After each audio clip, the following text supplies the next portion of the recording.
It's time for another gardening update, so let's get out there and take a look around. The green stalk planter is just getting started. In the bottom we have strawberries. The level above that we have some cilantro and a few other things. Then we have snow peas and lettuce, and in the very top we have spinach.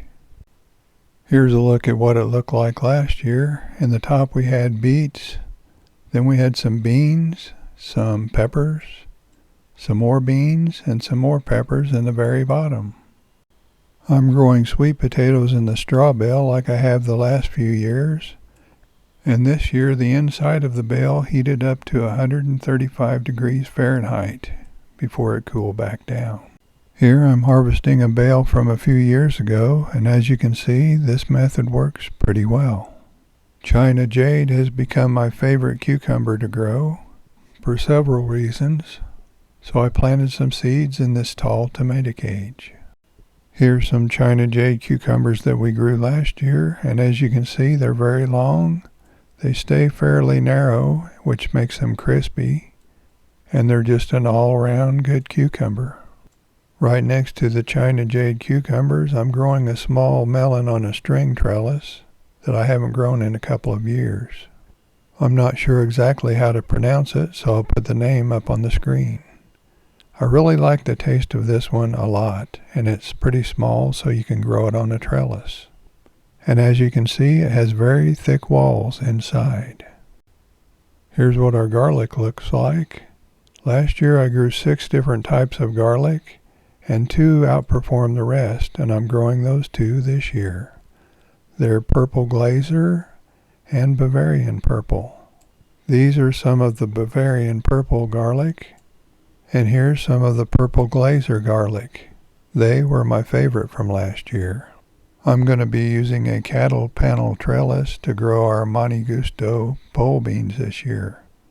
We've grown those before, and we like them a lot. We usually grow them on our 5-foot tomato cages, but this year I went with the cattle panel. Here's a look at some Monte Gusto pole beans that we grew just a few years ago. As well as being productive and good to eat, they're a pretty pole bean. As well as growing pole beans, we're growing some asparagus beans, or sometimes called yard-long beans. Here's a look at some that we grew 3 or 4 years ago, and as you can see, yard-long bean is a fitting name. As if yard-long beans and pole beans weren't enough, I planted 2 types of bush beans, Red Swan and Colima.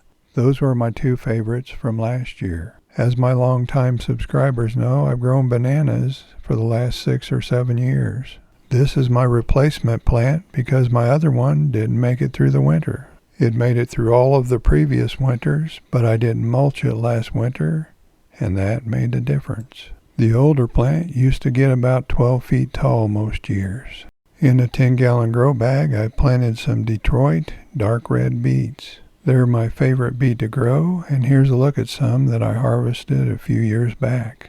In 2 other 10-gallon grow bags, I have some Kennebec potatoes planted, and they're just starting to come up.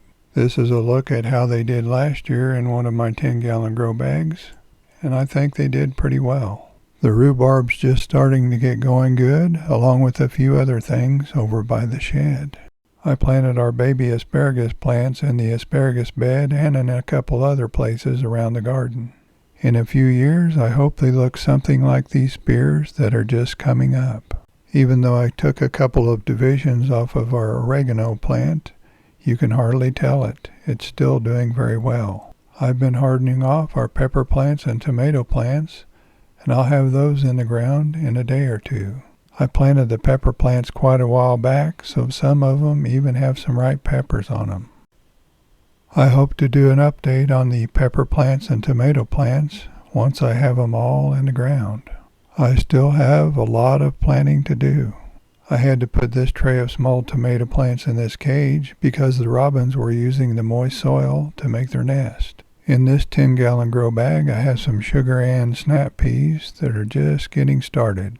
Here's some Sugar Ann snap peas that we grew a few years ago, and we really like them a lot. This variety performs best in our area compared to the others we've tried.